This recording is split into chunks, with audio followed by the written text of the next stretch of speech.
My name is Natalie Williams. I'm 34 years old, a U.S. Army major, and the family disappointment.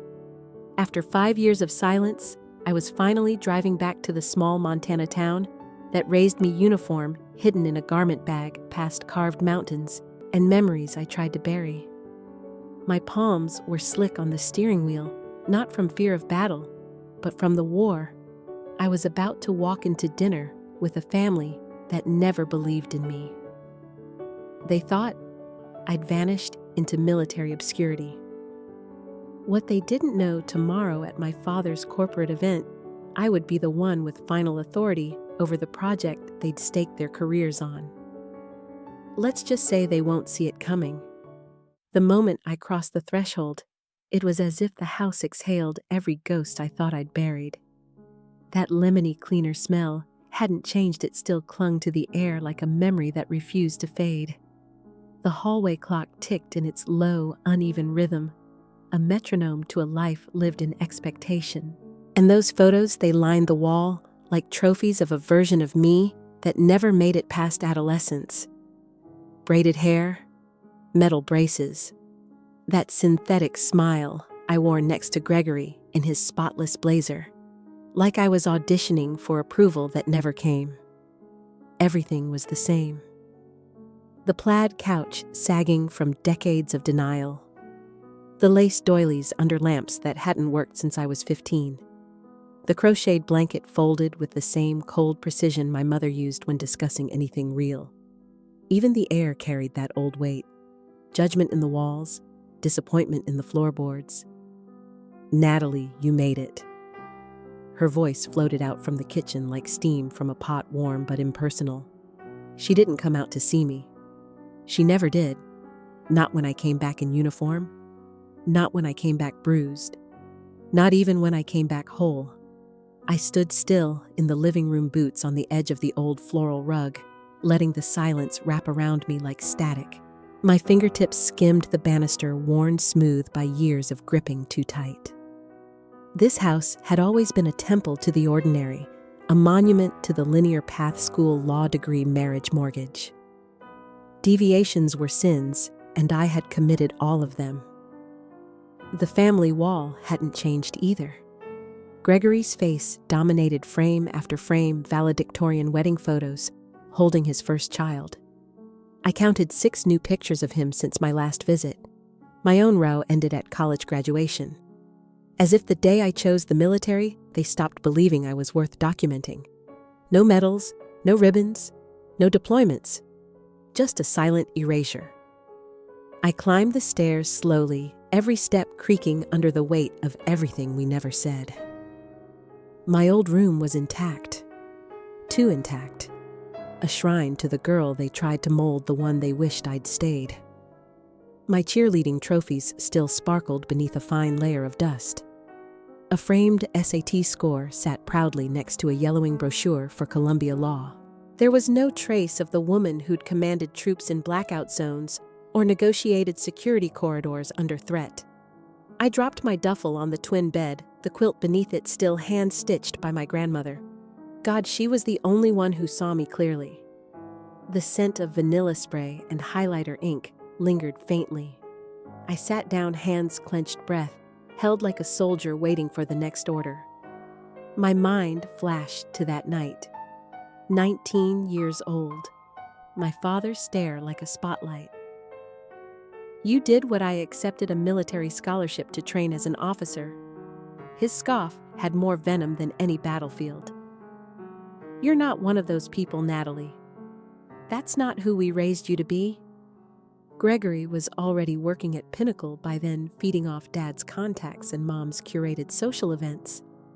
I was the defector, the rebel, the wild variable in their perfect equation. I stood and crossed to the closet, buried behind sequined homecoming dresses and thick sweaters that hadn't fit me in a decade. I found the garment bag. I unzipped it slowly, like peeling back every accusation they'd ever thrown at me. My dress blues shimmered in the dim light, badges in perfect alignment, medals placed with surgical precision. And the insignia, gold oak, leaves bright and undeniable. Major, not lieutenant, not captain, major. It wasn't a gift, it was 12 years of grit, of night shifts monitoring cyber breaches in hostile zones, of leading teams through digital war zones no one back home even knew existed, of climbing rank not because anyone cleared the path, but because I kicked it into being. And tomorrow, I would stand center stage as the newly assigned Pentagon liaison for the most critical defense contract Pinnacle had ever pitched. The irony was too delicious, Gregory's firm. Dad's legacy. All of it unknowingly placed in my hands. They had no idea I'd be there. No clue that the daughter they boxed away had become the one person who could make or break their futures. I zipped the uniform bag shut, tucked it behind the coats, stared at the mirror where the reflection wasn't the girl they remembered, but the woman they never saw coming. Just one more dinner. One more round of veiled insults and performative politeness. And then they'd finally understand exactly who I had become when no one was looking.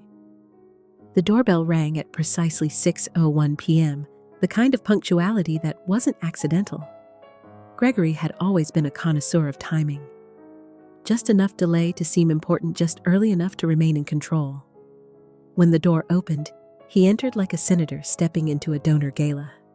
Megan clung to his arm, her smile practiced and glossy, like it had been cut from the holiday brochure of a luxury resort. Both of them were dressed in coordinated navy and cream chic sterile, impossibly polished. They didn't look like people coming home. They looked like people arriving to collect applause. My mother all but gasped. "Gregory, darling," she sang, rushing from the kitchen, with her apron still on, abandoning a simmering pot without a second glance. She flung her arms around him, like he'd returned from war, not just the executive parking lot of Pinnacle Defense Systems. "And Megan, you look radiant. That blazer is stunning, so tasteful." "Is it new?" Megan laughed modestly. "Just a little something from the fall line."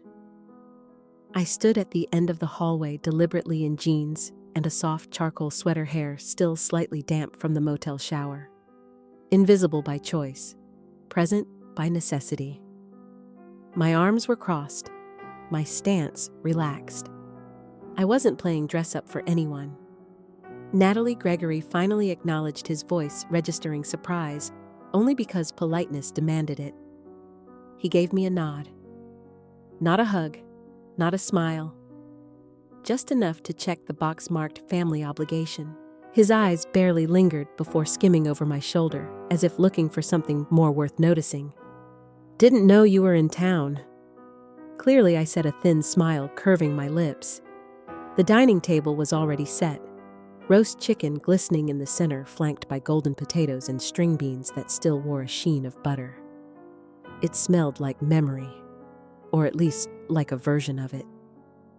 We took our places around the table as if some ancient director behind the scenes had shouted, "Places everyone," and we all resumed our roles. Gregory started the scene with gusto. "Promotion came through last week," he said, between bites of chicken. "Senior project manager? Shannon Murphy personally assigned me to oversee the new defense contract. Big deal, internal restructuring, cross-department alignment, the works." My mother's eyes glittered as if she were the one promoted. "Gregory, that's wonderful. Oh, we are so proud of you. Just think what a climb." "Natalie, isn't that a huge step up?" I stabbed a potato with my fork. "Sure is," I said evenly. Megan, ever the PR professional, turned to me with a rehearsed kind of warmth. "And how about you, Natalie? Still based in, where was it again, Virginia?" "Yes," I replied. I didn't owe her the specifics of classified missions or 3 a.m. cyber drills. My father cleared his throat like he was about to read from a cue card. "Still, what is it now? Captain Major?" I corrected, my tone clipped but calm as I sliced neatly into my chicken. "Oh." He blinked, processing the rank like it was a misspelled word. "Well, good for you." The silence that followed wasn't the kind that begged to be filled. It was calculated. a collective pause to reset the spotlight. Tiffany's flying in next week, my mother offered, topping off her wine. She just closed a multi-million-dollar deal at the bank. They're fast-tracking her for VP. Can you believe it? She's buying a condo in Denver, 3-bedroom skyline view. That's great, I said. No one asked about my last operation or the ransomware ring my team shut down before it reached civilian infrastructure. Apparently, success only counted when it came with square footage. The pattern was textbook praise Gregory, name drop Tiffany, tolerate Natalie. Then came the setup. My father, ever the informant. We heard the CEO's visiting tomorrow, he said, adjusting his glasses. Shannon doesn't usually tour regional branches unless something big's in motion. Gregory nodded, as if confirming a state secret. Yeah, she's flying in for a final contract review. I'm leading the presentation. Word is, some Pentagon liaison will be there. Probably one of those career lifers, pushes paper salutes at meetings, never touched a real budget. I sipped my water and smiled into the glass. I'm sure they'll be very observant, I said lightly. Gregory chuckled. Military people never get how business actually works. They follow checklists. We drive innovation. Gregory Megan muttered, nudging him. But he was too far in. The spotlight was his, and he had no intention of sharing. I mean, let's be honest, he continued, reaching for another role. What kind of future is there in uniform? Following orders, getting stationed in the middle of nowhere. 10 years from now, you'll still be moving pieces. I'll be building the board. I set down my fork. Slowly, intentionally. Every motion, a quiet, deliberate drumbeat. Let's just say, I said, meeting his smug little eyes tomorrow might surprise you. He scoffed. Highly doubt that. That's the thing about storms. Most people think they'll hear thunder before the sky cracks open, but sometimes the lightning strikes first. And this one, it was already on the way, wearing a perfectly pressed uniform with a nameplate that read, Major Natalie Williams, Pentagon Liaison, and Gregory's worst-kept secret. The house had gone still, the way only old houses do, like it was holding its breath. The clink of forks against china, the smug lilt of Gregory's voice, the practiced laughter from Megan, the low hum of my father's judgment, it had all retreated behind bedroom doors, now replaced by creaking floors and humming radiators. A stillness that hummed just beneath the surface, like something waiting to happen. I sat alone in my childhood bedroom laptop, open but untouched. The soft blue glow illuminated my hands that had written threat assessments under siege, assembled intel briefs, while helicopters circled overhead, and once coded a firewall protocol in the back of a moving convoy. Those hands now hovered in midair, frozen not by uncertainty, but by focus. I wasn't nervous. This wasn't adrenaline. This was calculation. The kind of cold clarity you only learn after your first combat op goes sideways and you're the last one standing. I knew how to wait. I knew how to prepare. And this family, this house, they'd never even seen me coming. Across the room, the garment bag hung from the closet door like a flag yet to be raised. I stood slowly, quietly, and unzipped it, each tooth of the zipper, a small declaration. Inside my uniform gleamed in the low light. Midnight blue, immaculate. My name stitched clean across the chest. Every patch aligned with surgical precision. Every medal telling a story no one here ever bothered to hear. I laid it out on the bed with the reverence of ritual, the jacket first, then the shirt, then the trousers. Tie, belt, polished shoes placed neatly beneath. My insignia, a gold oak leaf, sat atop it all like a crown. I ran a finger over the rows of ribbons.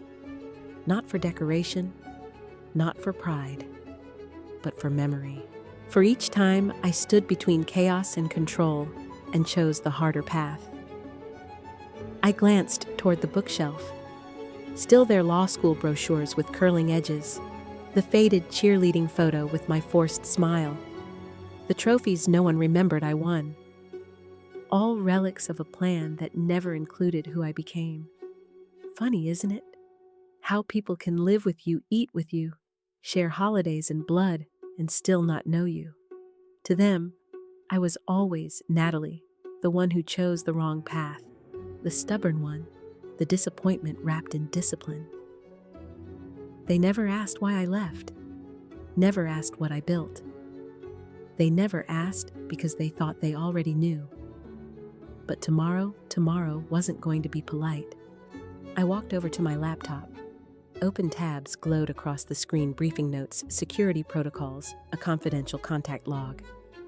I'd already flagged the guest list, confirmed Shannon Murphy's arrival time, and reviewed the Pinnacle contract language line by line.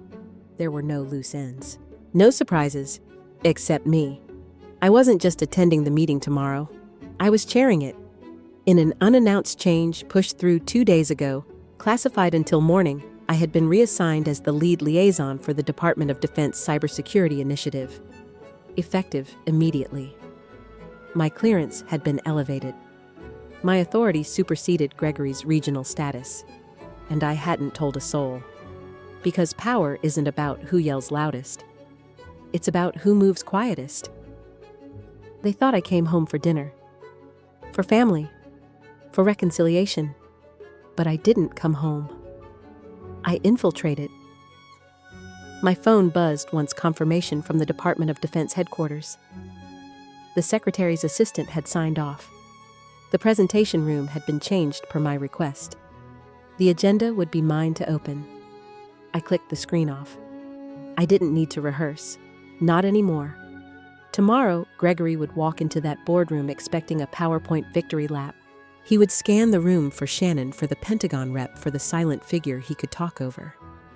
And then, he would see me. At the head of the table, in uniform. And there wouldn't be a single seat left for ego. I walked back to the bed and ran my hand over the fabric one last time. The weight of it, the history, the silence stitched into every seam. Major Natalie Williams, not a daughter, not a shadow, not a mistake. A strategist, a soldier, a storm in plain sight. I hung the uniform back up and closed the closet door. Let them sleep. Let them dream of promotions and prestige. Tomorrow, they'd wake up to a new world. One I built while they weren't watching. The morning air in Montana hit like a clean slap, brisk, unapologetic, as if the land itself was demanding one last answer. Are you sure? I breathed it in, steady and full. No hesitation, just resolve. I was up long before sunrise.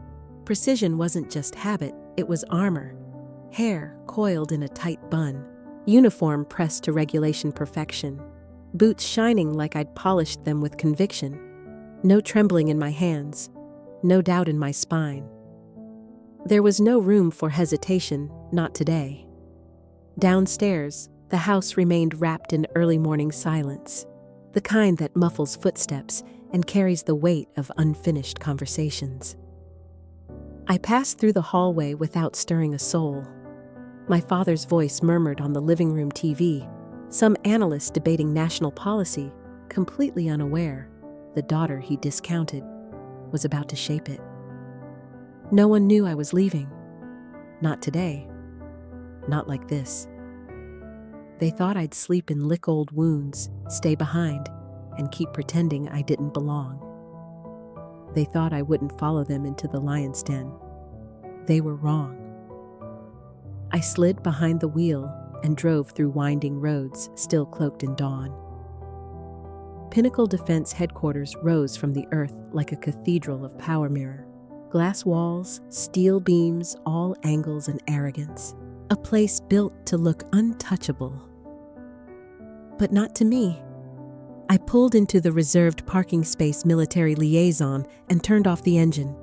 The silence inside the car was complete, like the breath before a verdict. I opened the door, stepped out, and let my heels announce every step across the concrete. I wasn't hiding. Not anymore. Two security guards at the entrance straightened instinctively. Eyes scanned my rank, my nameplate, my face. "Good morning, Major," one said, voice clipped with respect. "You're expected upstairs," the other added. "No escort needed," I replied without pause. "I know the way," and I did. Every corner of that building had been on my screen at one point or another. I'd read their internal assessments, sat on classified briefings about their vulnerabilities. Gregory thought I was stationed behind a desk. What he never realized was that desk was wired into the very backbone of this operation. The elevator ride was smooth, silent. But my thoughts weren't. They were a storm-controlled electric precise. This wasn't rage. This wasn't vengeance. It was something colder, sharper. This was consequence. When the doors opened, I stepped into the executive floor like I'd been there 1,000 times. I didn't slow, didn't scan for approval. I moved like a soldier, like a strategist, like someone who no longer needed to prove she belonged. 20 feet ahead, Gregory stood tapping on his tablet, likely rehearsing the performance of his career. When he looked up and saw me, the transformation was instant. The confidence drained from his face like color from a photograph. His eyes locked on my uniform, on the ribbons, the insignia, the steel. He blinked like the light had changed too quickly. "Natalie," he asked, voice wobbling between confusion and disbelief. "Morning, Gregory," I said, calm, cool, as if we'd just met. Behind him, I saw movement. Our father. Mid-conversation with two tailored men colleagues, possibly partners. He caught sight of me, and for a moment, he didn't react. Just stared, and then his steps faltered. His eyes narrowed like he was squinting through a fog that shouldn't exist. What are you wearing?" he asked, as if the uniform offended him. "The truth," I answered. I didn't stop walking. Past them, past the raised eyebrows, past the decades of assumptions, toward the conference room. Let them follow. Inside the space was pure glass and steel clean lines, glossy surfaces, all designed to intimidate.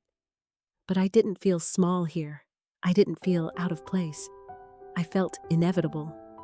The chairs were already arranged, projector humming, folders stacked neatly in front of each seat. At the head of the table was a placard, Major Natalie Williams, Department of Defense.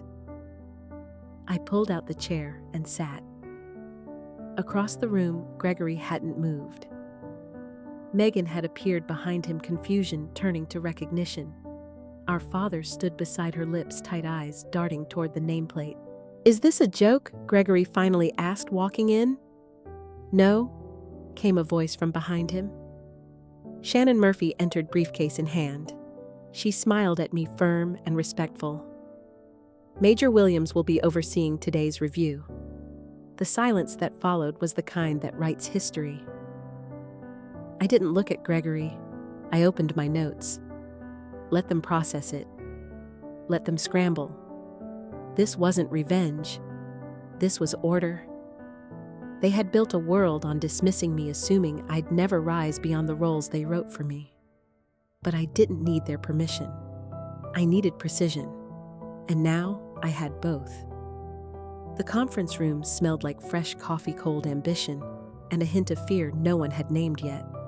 I arrived early, seated myself at the head of the table where a nameplate read, Military Liaison Major Natalie Williams. The staff setting up nearly dropped the water pitcher when they saw me. They weren't expecting someone in uniform. They certainly weren't expecting me. Executives filtered in, their chatter dimming as they registered the brass on my collar. My ribbons weren't ornamental. Each represented classified missions, national defense systems I'd secured, threats I'd stopped before they ever hit the headlines. They saw the medals, but not the long nights, the compromises, the weight. Gregory entered with my father just behind him. They paused in the doorway. Gregory's face tightened like a noose. My father's turned pale, then blank. They chose seats across the room far enough to pretend they hadn't noticed me, but not far enough to ignore what I represented. Then came the crescendo. The door opened, and Shannon Murphy strode in. CEO, force of nature, tactical mind with stilettos. She scanned the room, her eyes catching mine, and she smiled. "Natalie," she said warmly, walking straight toward me. "What an honor to have you here in person." Every head turned. "I thought you'd be dialing in," she continued. "But this is better." Ladies and gentlemen, if you don't already know, this is Major Natalie Williams, our primary Pentagon liaison for the Aegis defense contract. You could hear it like glass cracking. Someone coughed. Gregory stared. My father blinked once, as if rebooting his entire belief system. Shannon gestured toward me. "Major Williams will be reviewing all project updates and has full oversight on compliance security protocols and final sign-off. She's the reason we have this contract." Gregory made a small, strangled sound in his throat. I stood. "Thank you, Ms. Murphy. As she said, I've been working on the Aegis systems for over 2 years now, and I'll be evaluating integration between your infrastructure and our defense specs."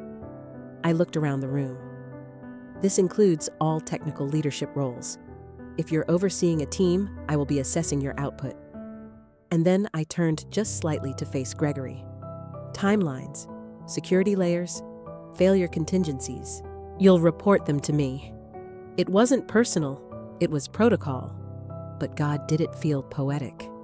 Gregory's mouth opened, then shut. My father leaned back, eyes darting between me and Shannon, as if someone had just told him gravity no longer worked. For the next hour, team leaders presented. Every few minutes, someone would glance at me, searching for approval. Every data point passed through my hands. Every decision they wanted to make required my signature. Gregory's turn came. He stood, cleared his throat, began his presentation on interface integration. Halfway through, I raised a hand. "Mr. Williams," I said, neutral and firm, "what encryption standard are you using for user access credentials?" He stammered. We're still evaluating."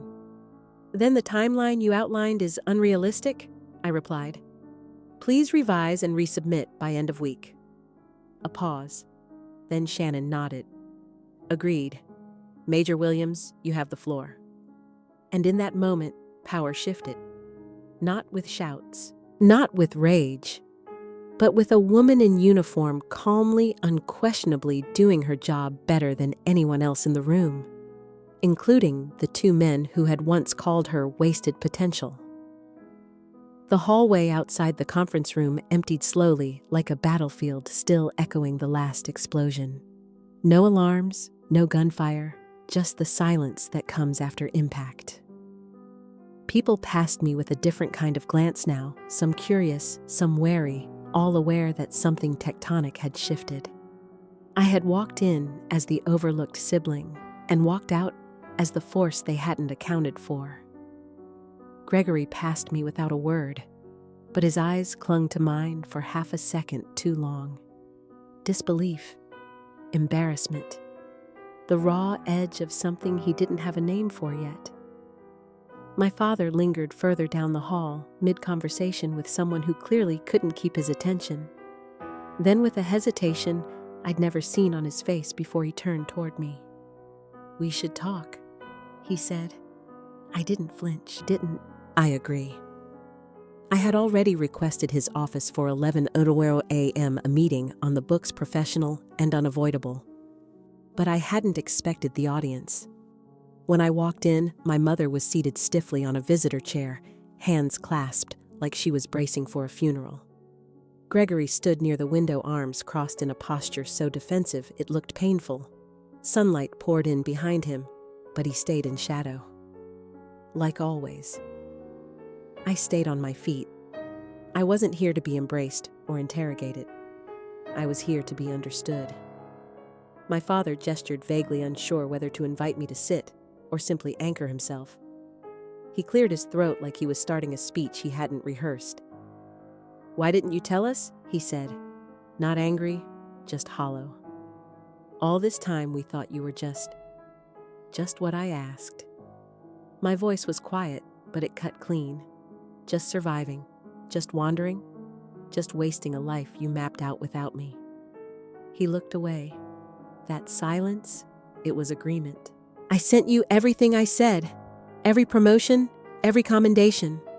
When the details became declassified, I shared them. I called. You never picked up. My mother's voice broke through, then soft, but brittle. We thought you were being distant. Cold. No, I said. I was being dismissed.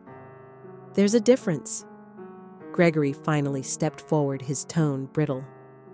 You ambushed us. You could have warned us. You made us look like idiots in front of the CEO. No, I said again, but firmer now. I didn't ambush you. I showed up and did the job I've been doing for 12 years. If that embarrassed you, that's not on me. He didn't answer right away. He just looked at me like I'd grown a second skin, like he'd missed a chapter and now couldn't find the thread. My father rubbed his jaw. You've been a major how long? 2 years. He blinked. And that's high, right, in civilian terms? Executive leadership? Senior VP equivalent. My mother looked physically startled. Her hands pressed tighter, like trying to grip the ground. Gregory's eyes sharpened. Wait. So you're the one who signed off on the Aegis directive? I didn't sign it, I said. I wrote it. The silence that followed wasn't empty, it was loaded, like a glass teetering on the edge of a table. You came back just to put us in our place, my father said finally. Not a question, an accusation. I came back, I said slow and steady, to see if anything had changed. To see if the people who ignored my choices could at least acknowledge my work. And yeah, maybe a part of me hoped you'd be proud. But what happened out there? That wasn't revenge. That was competence. That was 12 years of everything you didn't see because you refused to look. He didn't answer. I turned toward Gregory. You think I blindsided you? I spent years being invisible. I got used to doing things without applause, without approval. You're just not used to me being the one holding the cards. His jaw tightened. You should have said something. I tilted my head. You should have asked. That landed hard. My mother finally found her voice. So what now? I took a breath. It wasn't a sigh. It was a statement. Now I lead this project. I'll be in the meetings. I'll approve or deny every stage of Pinnacle's integration with the DoD. Not because I'm trying to prove anything, but because I earned it. Because it's mine to lead. Then I added quieter. And if you want to know me now, you'll have to start from here. Not from who you thought I was. My father sat down. For the first time, he looked tired. Not angry, not dominant, just uncertain. Gregory looked at the floor. He uncrossed his arms. That simple act. It felt bigger than any apology. I didn't know, he said, almost a whisper. I gave him the softest truth of all. You didn't ask. Then I turned toward the door, paused and said over my shoulder, but you can now. The silence behind me wasn't empty anymore. It was full of things trying to grow. And that was the real shockwave. Not my uniform, not the briefing, but the realization that I had never needed their permission, only their attention, and I had it now. Not through shouting, not through pleading, through presence, through power, through finally being undeniable. By late afternoon, the weight of the day began to press in, not just professionally, but personally. I had weathered war zones with steadier breath. My inbox was a battlefield of a different kind, now department heads wanting direction, junior officers requesting clarification, executives offering thinly veiled compliments layered in shock. But it was Shannon Murphy's message that stopped me cold. Dinner tonight. 7 p.m. My treat. You and your family. No subject line, no filler. Just an address and her signature typed with the confidence of someone who never asks permission to lead. For a long time, I just stared at it, not because I was unsure, but because of what it meant. It wasn't a dinner invite, it was a stage, and I knew exactly what would unfold. Still, I said yes. Back at the house, the energy had shifted. No one knew how to walk, or speak, or even breathe without second-guessing. My mother kept touching the pearls around her neck like they held answers. My father adjusted his collar twice in the mirror, then did it a third time as if it were penance. Gregory moved silently through the hallway, blazer in hand, a man suddenly unsure how to carry himself. For once, this wasn't about presentation. It was about presence. When we arrived at the restaurant, the contrast was immediate. Warm light bathed everything in soft gold, but the room still carried weight, like power had been soaked into the walls over decades of whispered deals and unsaid truths. The kind of place where legacies were cemented over dessert. The hostess didn't ask our name. She just smiled and said, "Right this way." Shannon was already seated, alone, posture poised, gaze steady. She didn't fidget. She didn't scroll her phone. She was waiting, but not for us. She was waiting for me. When we reached the table, she stood not for my father, not for Gregory, but for me. She extended her hand. "Natalie," she said with that same warm steel she carried into every boardroom. "I'm glad you came." And just like that, the dynamic shifted again. My family saw it, and they felt it.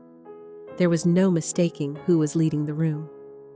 I shook her hand and replied evenly, "Thank you for inviting us." Then I turned. "This is my family. My parents, Diana and Albert, my brother Gregory." Shannon's handshake was firm, professional, not performative. "Pleasure to meet you." Natalie's reputation precedes her. I don't say that lightly. We sat. The silence was thick, charged. No one touched the menus. The beginning was polite. Too polite. Conversations about weather, the city, traffic. My mother complimented the table arrangement. My father murmured about wine lists. Gregory picked at the corner of his napkin like it might open up a different version of the evening. Then Shannon leaned in.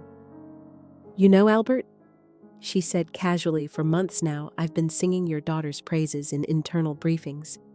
I didn't realize until today that she was your daughter." My father paused, blinked. "Neither did I," he said.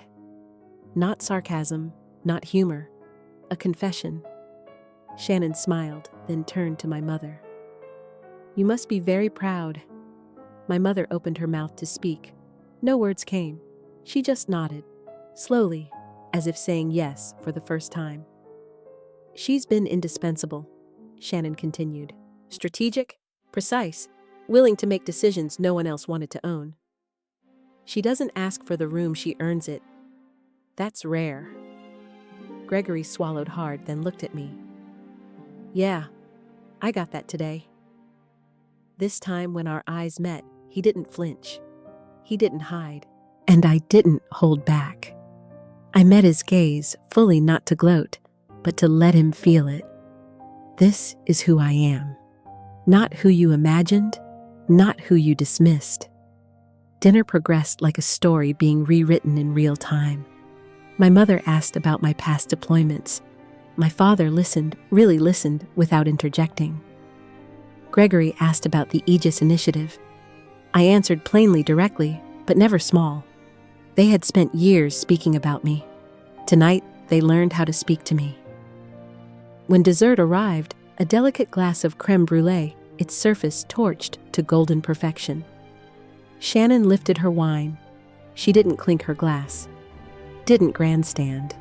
To Natalie, she said simply, not just for her work, but for reminding all of us what leadership looks like when it's earned in silence. There was a pause. Not awkward, reverent. Then Gregory lifted his glass. To Natalie. then my father, to our daughter, then my mother, her voice barely a whisper, to you.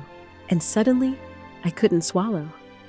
I had fought wars, led teams, lost friends, stood through fire, but this acknowledgement, this seat at the table, it broke something in me I didn't know was still holding on. I smiled, nodded, thank you. But inside, I was on my knees. For the first time, they saw me not as a role they once cast me in, not as a failed version of Gregory, not as a daughter who took the wrong turn, but as myself, Major Natalie Williams. And for once, that was enough. After Shannon's toast, the clink of glasses faded, leaving a silence so thick it felt sacred. No one rushed to speak. No one filled the air with pleasantries. Something had shifted deep, permanent, and undeniable. It wasn't just the title, not the rank. It was the weight of what they'd ignored for far too long. My father leaned forward, hands clasped tight like he was anchoring himself. His voice was soft, almost bewildered. I still can't believe it. You're the woman behind all this? I didn't blink. It didn't happen overnight. He nodded slowly, then perhaps for the first time in my adult life, looked me in the eye and asked with actual curiosity, "Then how did it happen?" So I told them. But not gently. I told them about Fort Gordon, how I spent nights in a freezing room, my fingers numb as I cracked open threat protocols most people wouldn't recognize if it scrolled across their phone. I told them about Captain Eleanor Grant, the first person who didn't see me as someone's daughter or someone's mistake. The first person who said, "You don't belong in the background. You are the room." Then I told them about the failure, the kind that makes your lungs forget how to breathe.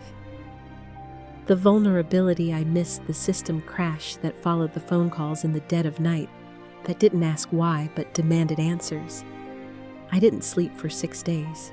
I patched the breach, documented every second, stood in front of 3 generals, and took the bullet. That's what changed me, I said, failing, and realizing I was stronger because of it, not in spite of it. Gregory leaned in, brows furrowed. That's when they noticed you? I turned to him. No. That's when I did. There was no pride in my voice, no dramatics, just fire, slow burning and unrelenting. I described building my own cyber unit from nothing, recruiting underdogs. No one wanted training them until they could outmaneuver top-tier teams in simulations.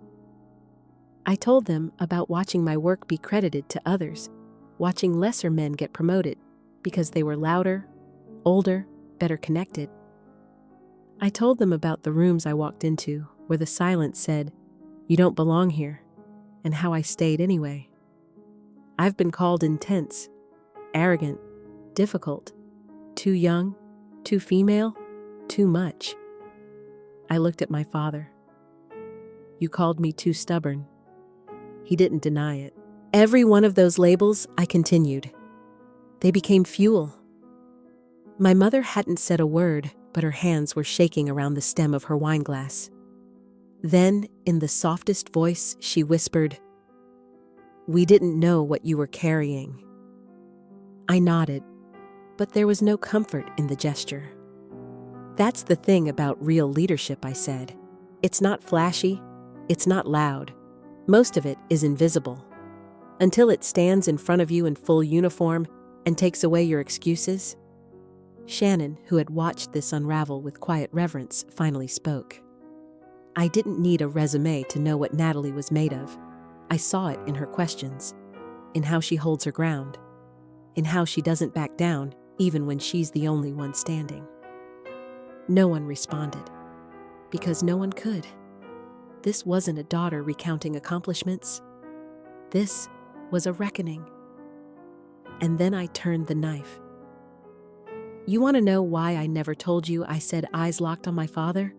Because you never listened. Because every time I tried, I was interrupted, corrected, belittled, or worse, ignored.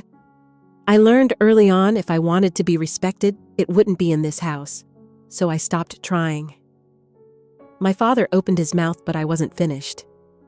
You didn't just miss my career. You erased it.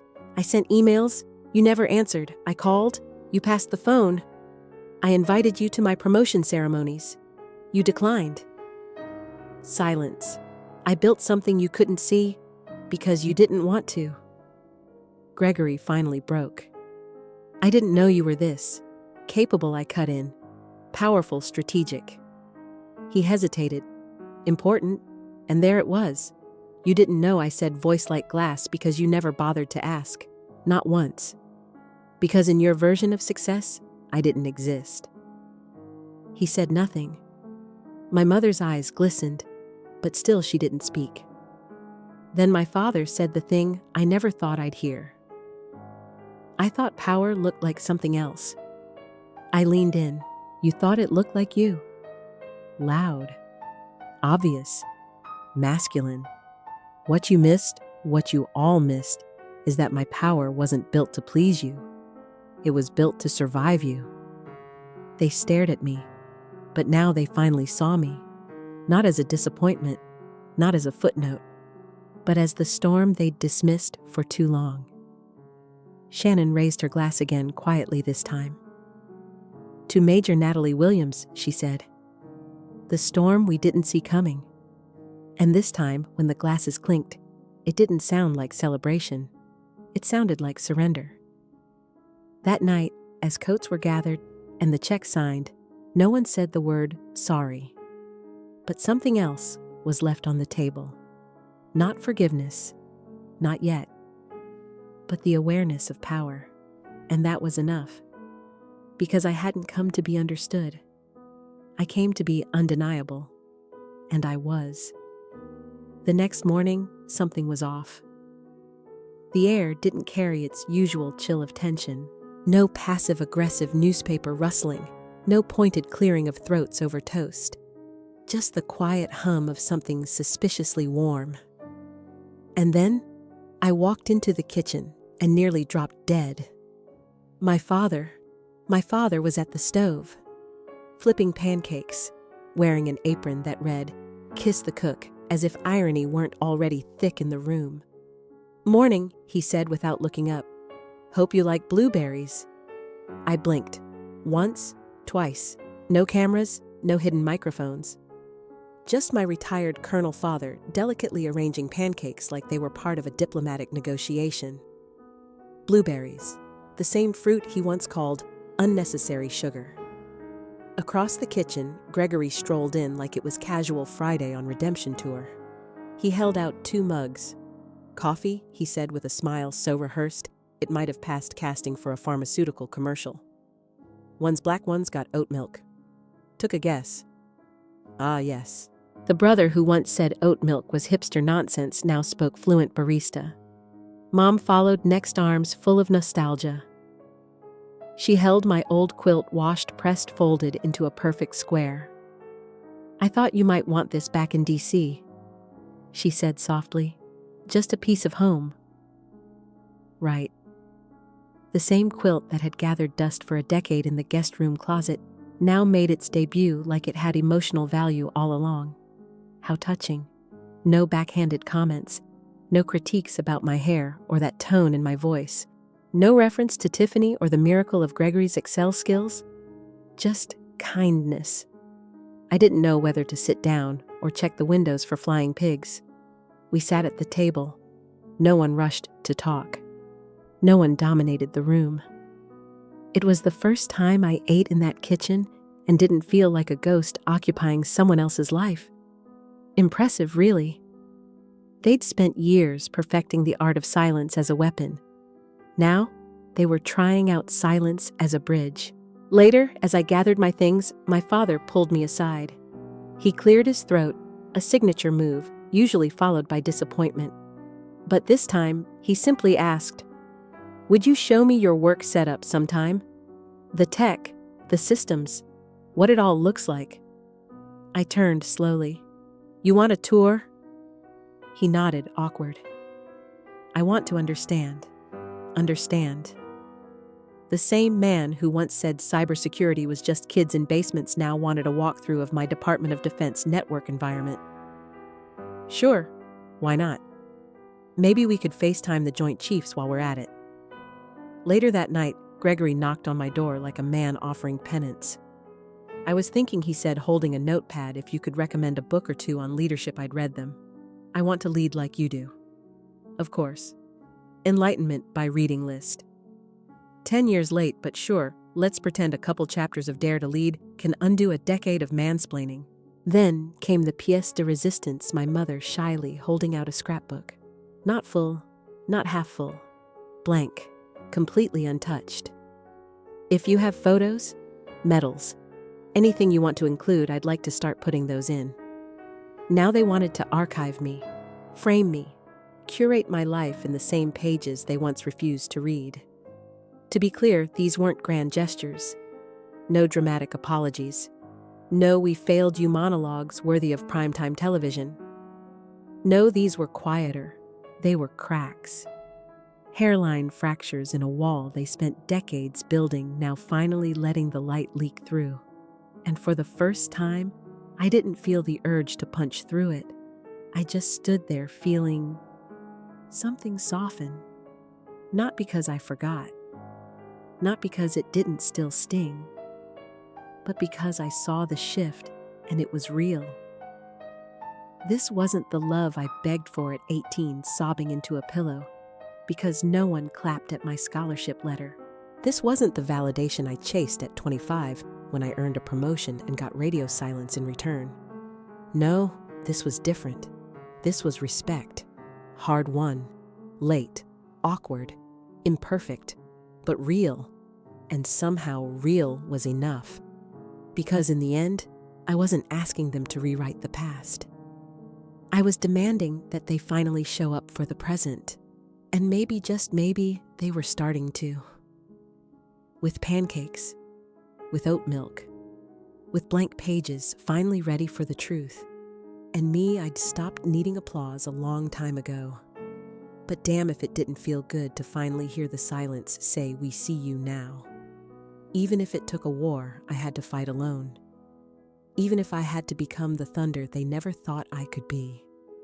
Sunday morning arrived, not with birdsong or warmth, but with that dull, relentless rhythm of obligation. A quiet drumbeat that said, "Suit up, move on, you've done what you came for." My duffel sat neatly zipped at the edge of the bed, uniform folded with surgical precision. Boots gleaming like they knew the floor they'd be stepping back onto. The return flight to DC waited on the tarmac of inevitability. And for once, I didn't feel like I was fleeing.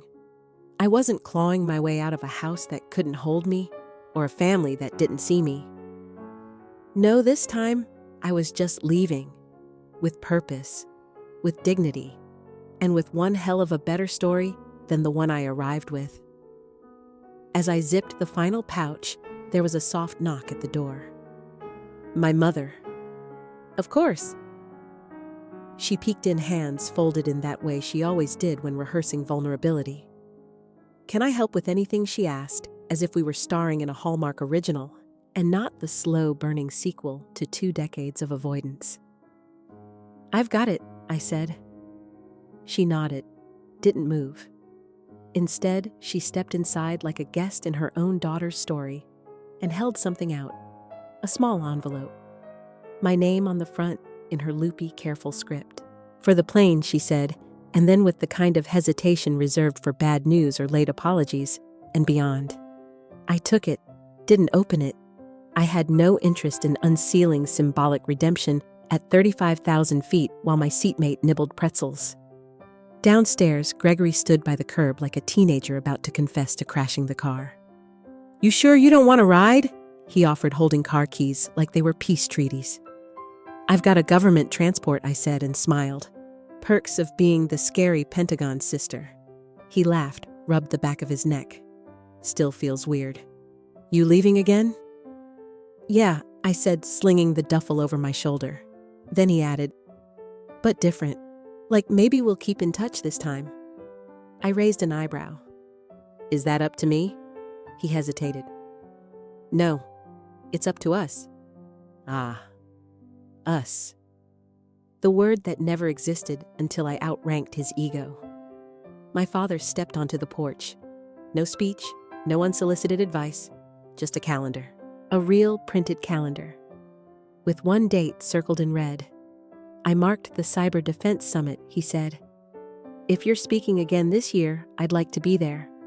I blinked. You'd fly out for you, he said.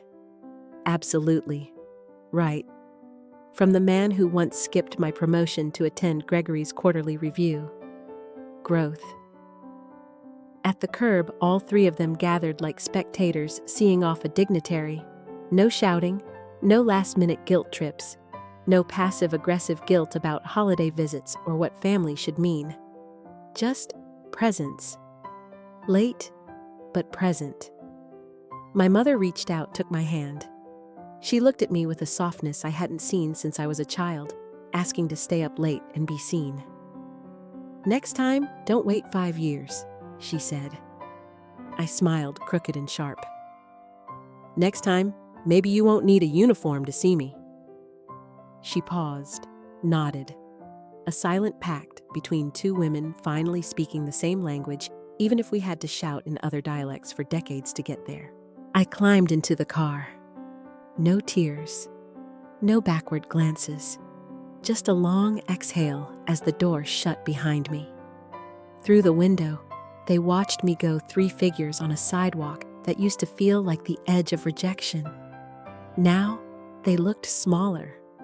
Not because I was far away, because I had finally outgrown the story they wrote for me. And maybe they knew it. This departure wasn't escape. It was victory. The quiet kind. The earned kind. The kind where you drive off not because they pushed you away, but because they finally started pulling just a little too late. And me, I had somewhere else to be. Somewhere I was already valued. No parade, no grand farewell. Just the knowledge that this time they'd feel the absence. And maybe for once, they'd miss the storm.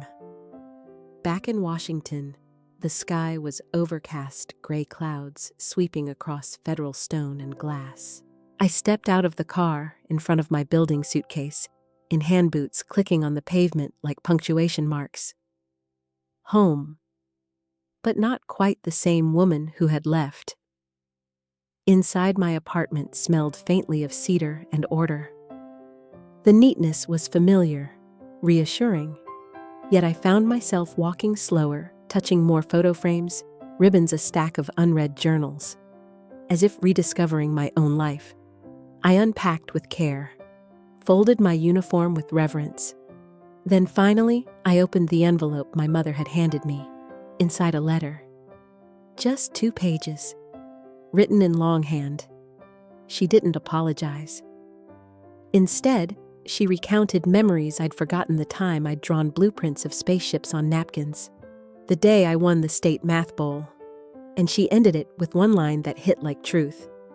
Maybe we weren't proud out loud, but we always were, Natalie. I sat with that for a long time. Later that week, I gave my quarterly briefing at the Pentagon. General Grant was there. So was a senator. But when I finished, the person waiting in the hallway wasn't either of them. It was my father. He'd flown in unannounced, wearing a suit, holding the framed news article about Project Aegis. He didn't say much, just hugged me and said, "Thought this looked better in your hands than mine." We went for coffee, real coffee, talked about things that mattered. Weeks passed, then months. Gregory began sending articles, questions. One day, he even admitted I use your leadership tips with my team. They work, and my mother. She joined a local military family support group. I figured I should understand the world you serve better, she said during our next video call.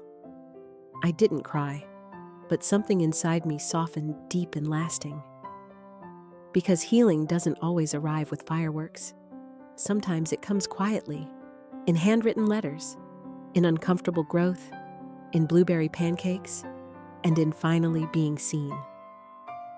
I'm Colonel Natalie Williams, but more than that, I'm whole because I chose my path. And now, They finally walk a little of it with me. Have you ever felt judged by your own family? If so, how did you deal with it? Which do you think is harder, forgiving someone who put you down or accepting that you needed that recognition? You can write your answer in the comments. I would love to hear your answer. Just when I thought I had a better life, something worse happened. Just before I left, my mother slipped an envelope into my hand. "When you're ready," she said softly. Back in Washington, I opened it expecting a letter. Instead, there was my birth certificate, and under Mom, not her name. It was someone I'd never heard of. A photo fell out, a little girl who looked exactly like me standing next to a woman I didn't recognize. Then, a single handwritten note, "I love you like you're my own. I just never had the courage to tell you you're not." My world didn't collapse, it shattered. I'd spent my whole life trying to belong to a family that was never really mine. Thanks for reading. Comment number 1 below if you're ready for my next story.